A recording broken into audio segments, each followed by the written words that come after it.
ایک طرف ہم عید کی خوشیاں منا رہے ہوتے ہیں اور ایک طرف غریبوں کے بچے روٹھ کے بیٹھے ہوتے ہیں کہ اتنے پیسے دو گے تو ہم گھر سے جائیں گے۔ بچے تو بچے ہوتے ہیں اور تو کھیلنے کو چاند بھی مانگ لیتے ہیں۔ وہ مجھے واقعہ نہیں بھولتا اس قیمت کا جس نے اپنے مزدور باپ سے کانچ کی چوڑیاں مانگی تھی اور باپ نے اس کو چوڑیاں مہیا نہ کر سکا تو اگلے دن اخبار میں تصویر چھپی کہ وہ پھندے سے جھول گئی ہے اور وہ معصوم 7 سال کی بچی وہ خودکشی کر گئی۔ وہ کانچ کی چوڑیاں لے کر نہ دے سکا۔ خودکشی بڑی بری بات ہے، لیکن اس پہلو پہ غور کرو کہ اس کا باپ اس کی ننھی سی آرزو پوری نہ کر سکا۔ اس کی ماں کا کلیجہ کتنا پھٹتا ہوگا کہ نہیں ہوگا۔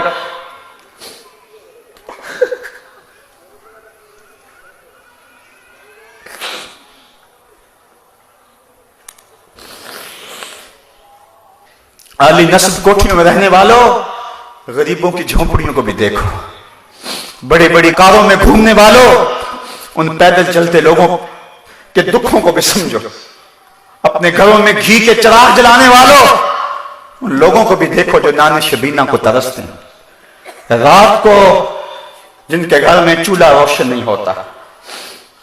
7-8 سال قبل میں ایک دن بازار گیا، چھوٹی عید کا دن تھا، میرے ساتھ میرا بھائی بھی تھا، تو میں نے کہا کہ گھر جا رہے ہیں چلو کوئی چیز لے جائیں، آج عید کا دن ہے، تو مچھلی بازار میں چلے گئے۔ تو میں نے وہاں ایک عجیب منظر دیکھا جو آج تک مجھے بھول نہیں سکا۔ ہم نے اسے کہا کہ ہمیں مچھلی دے دے، تو وہ مچھلی کو صاف کر کے جب اس کو کاٹنے لگا تو اس کا سر ایک بالٹی میں ڈال دیا اور اس کی پیچھے دم اس نے تھوڑی سی زیادہ کاٹی اور تھوڑا سا گوشت بھی اس کے ساتھ چلا گیا، وہ بھی بالٹی میں ڈال دیا۔ اس طرح جو بھی وہ مچھلی تیار کرتا تو سر اور دم بالٹی میں ڈالتا چلا جاتا، باقی اس کا جو بھی اس سے غلاظت اور جو کچھ بھی اس سے جو ہے وہ جھڑتا وہ نیچے پھینکتا چلا جاتا۔ تجسس تھا کہ یہ بالٹی میں کیوں ڈال رہا ہے۔ خیر تھوڑی دیر کے بعد میں نے دیکھا کہ ایک نوجوان آیا پیچھے سے، اس نے اس کو 10 روپے دیے اور اس نے اس بالٹی میں ہاتھ ڈالا اور چند مچھلی کے سر اور چند اس کی دمبے نکال کر کے ایک شاپر میں ڈال کے اس کو دے دی۔ حیران سا ہو گیا کہ اس نے یہ کیا کر دی۔ خیال تھا کہ شاید یہ کوئی نوجوان سا ہے، شاید کوئی کبوتروں کو ڈالتا ہوگا، کوئی ایسا معاملہ ہوگا، اس کا کوئی کبوتر کی غذا بناتا ہوگا، لیکن اس کے باوجود جو ہے وہ تجسس بڑھتا گیا، مجھ سے نہ رہا گیا، میں اس کے پیچھے چلا گیا۔ میں نے کہا کہ نوجوان اس کو کیا کرے گا؟ اس کی نظریں تھوڑی سی جھکیں اور مجھے کہنے لگا اس کا شوربہ بناؤں گا اور مچھلی کا مزہ مل جاتا ہے اس سے۔ صاحبوں میں عید کے دن کی بات سنا رہا ہوں اور اس ملک کی بات سنا رہا ہوں۔ جب اس ملک کے اندر لوگ ایسی زندگی عید کے دن بھی گزاریں گے، وہ تو حکمرانوں کے گریبان نوچنے کو آئیں گے، وہ تو امیروں کے گھر دیکھ کے خوش نہیں ہوں گے، وہ تو کہیں گے ان محلات کو آگ لگ جائے جو ہم غریبوں کے لیے نان شبینہ بھی میسر نہیں ہے۔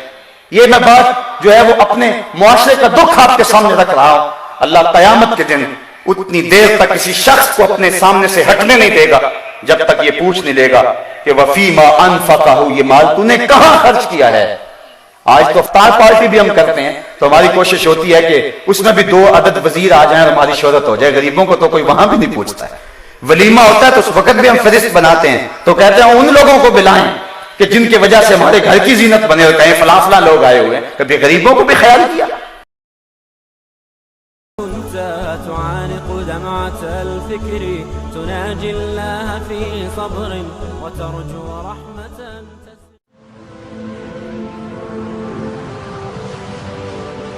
حضرت عمر رضی اللہ تعالیٰ عنہ جب ایمان لائے تو آپ نے ایک ایک کافر کے گھر کے دروازے پہ کھڑے ہو کے کہا کہ تم کمزوروں کو مارتے تھے، میں تمہیں بتانے آیا ہوں میں محمد عربی کا نوکر بن گیا۔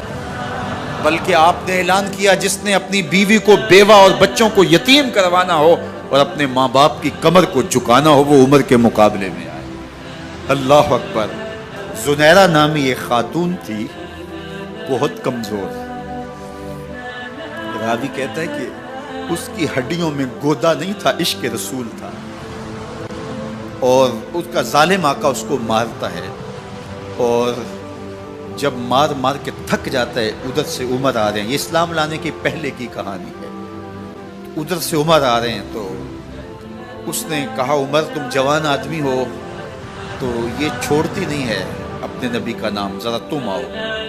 عمر کوڑا پکڑ لیتے، اسے مارتے مارتے تھک جاتے ہیں تو پانی پینے لگتے ہیں، تو کہتے ہیں مجھے تیرے پہ ترس نہیں آیا، لیکن میں ذرا پانی پینے لگا ہوں، اور پھر گلے کے اندر ڈال کر کے کوڑا اور اس کی رسی کو بل دیتے ہیں اور اس کی آنکھیں باہر نکل آتی ہیں، اور کہتے ہیں بلا اپنے نبی کو جو تیری آنکھوں کی بینائی واپس کرے۔ اللہ اکبر۔ تو اس نے آسمان کی طرف منہ کر کے کہا مالک میں کبھی بھی آنکھوں کی بینائی نہ مانگتی، لیکن اب تیرے نبی کی عزت کا سوال ہے۔ آنکھوں کی بینائی واپس ہو جاتی ہے۔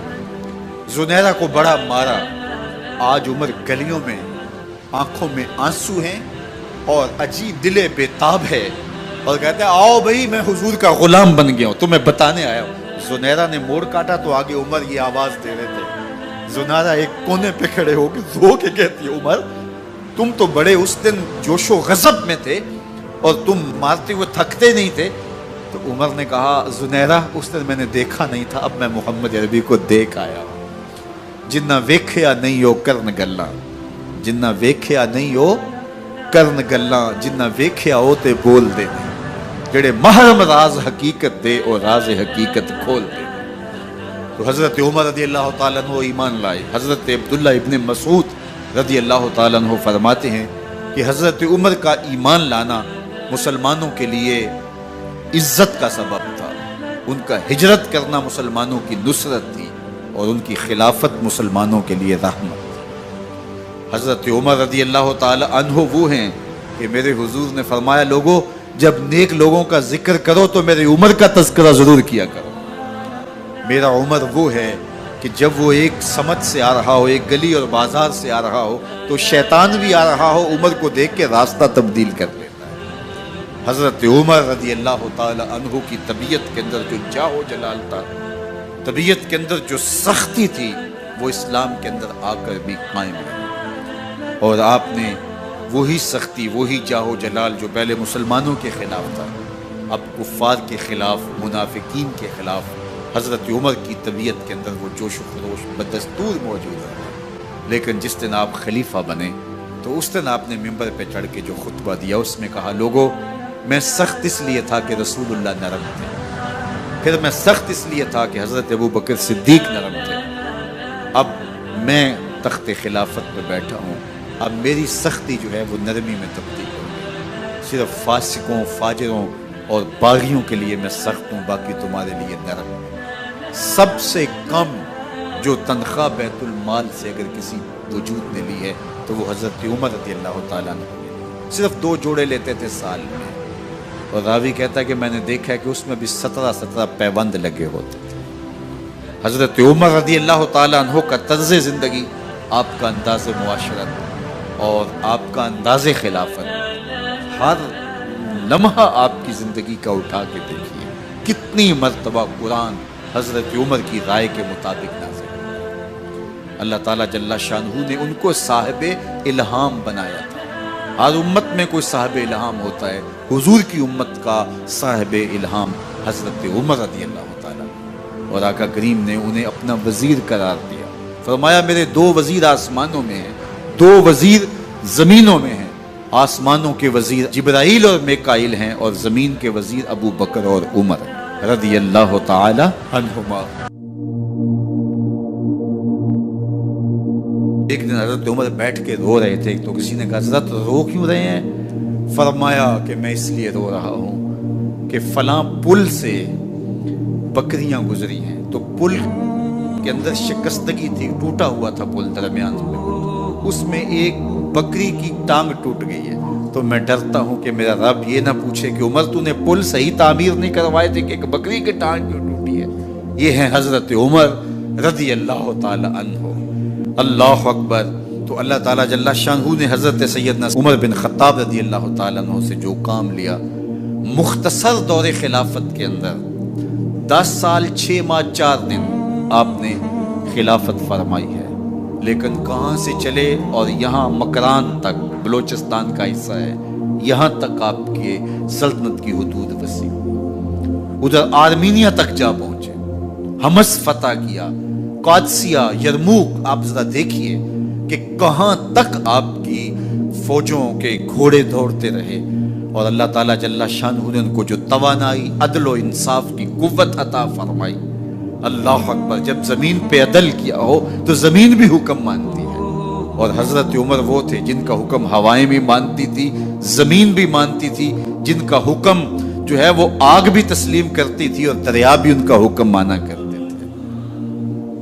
مصر کے اندر یہ رسم بد جاری تھی کہ سال کے بعد ایک دوشیزہ کو زیورات پہنا کے اچھے لباس میں ملبوس کر کے دریا کی بھیڑ چڑھایا جاتا، اس کی قربانی دی جاتی، اس کا خون بہتا تو دریا چلتا۔ جب مسلمانوں نے مصر فتح کیا تو گورنر نے لکھا کہ اسلام تو اس طرح کی رسوم کی اجازت نہیں دیتا، لیکن خشک سالی ہے، لوگوں کی فصلیں ویران پڑی ہے، تو حضرت کیا کیا جائے؟ تو حضرت عمر رضی اللہ تعالیٰ عنہ کاغذ کے ٹکڑے پہ لکھتے ہیں بسم اللہ الرحمن الرحیم، مصر کے نیل کی جانب عمر کا خط لکھتے ہیں، اے نیل اگر تو اللہ کے حکم سے چلا کرتا ہے تو چل، ورنہ ہمیں تیرے چلنے کی کوئی حاجت نہیں ہے۔ اور قاصد کو کہا یہ خط لے جاؤ اور جا کے دریائے نیل میں پھینک دو۔ قاصد جا کے خط دریائے نیل میں پھینک دیتا ہے، پانی آتا ہے، ایسا دریائے نیل چلا 14 صدیاں ہوئی ہیں آج تک کبھی بند ہی نہیں ہوا۔ دریا حکم مانتے، آگ نکلتی ہے، لوگ حضرت عمر رضی اللہ تعالی عنہ کے پاس آئے، حضرت لاوا پھوٹا ہے، آگ نکل رہی ہے اور مدینے کی طرف بڑھ رہی ہے، اب کیا کیا جائے؟ فائر بریگیڈ تو زمانے میں تھی نہیں۔ عمر نے اپنی قمیض اتاری، جس قمیض پہ 17 پیوند لگے ہوئے تھے چمڑے کے، کہا یہ قمیض لے جاؤ، جدھر آگ بڑھ رہی ہے آگے ڈھالنا، آگ پیچھے بھاگ جائے گی۔ زلزلہ آتا ہے تو زمین پہ دھرا مارتے ہیں، زمین رک جا، کیا عمر نے تیری چھاتی پہ عدل نہیں کیا ہے؟ تو یہ عمر ہیں رضی اللہ تعالی عنہ کہ جن کے انصاف کی وجہ سے، جن کے عدل کی وجہ سے اللہ تعالیٰ کی رحمات، اس کی برکات کا نزول ہوتا تھا، اور اللہ تعالیٰ نے مسلمانوں کو وہ آبرومند حکومت دی۔ کائنات کی تاریخ کے اندر ایسی حکومت آپ نے نہیں دیکھی ہوگی جو حضرت عمر نے حکومت کی ہے۔ اللہ اکبر، فرمایا فرات کے کنارے پہ ایک کتا بھی پیاسا مر گیا تو اس کا حساب بھی عمر سے ہوگا۔ باہر سے سفیر آتا ہے اور آ کے پوچھتا ہے کہ میں امیر المومنین کے، مسلمانوں کے حکمران کے محل میں جانا ہے، تو مسکرا کے کہتے ہیں ہمارے امیر کا تو کوئی محل نہیں ہے۔ کہا کہاں ہے تمہارا امیر؟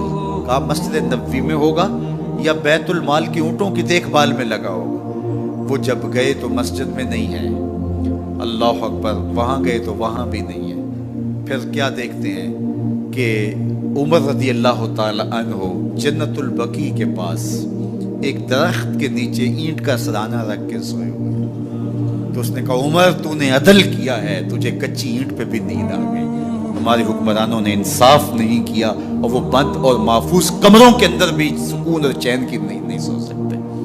حضرت سیدنا عمر رضی اللہ تعالیٰ عنہ نے اس طرح ان امور سلطنت نبھائے۔ آپ دن کو لوگوں کی دیکھ بھالی کرتے، لوگوں کی ضروریات سنتے سمجھتے، اور جب رات پڑتی لوگ سو جاتے، عمر مدینے کی گلیوں میں پہرا دیتے۔ کائنات نے کوئی ایسا بھی حکمران دیکھا ہوگا؟ اللہ اکبر، وہ مجاہد جو مختلف محاذات پہ گئے ہوئے ہوتے، ان کے گھروں کی دیکھ بھالی کرتے، ان کی ضروریات کا خیال رکھتے، ان کی آبرو کا پہرا دیتے۔ راتوں کی تنہائیوں کے اندر حضرت عمر اٹھتے اور جا کے گشت کرتے، چکر لگاتے، دیکھتے کوئی آنکھ پر نم نہ ہو، مفلسی کا کسی گھر میں ماتم نہ ہو۔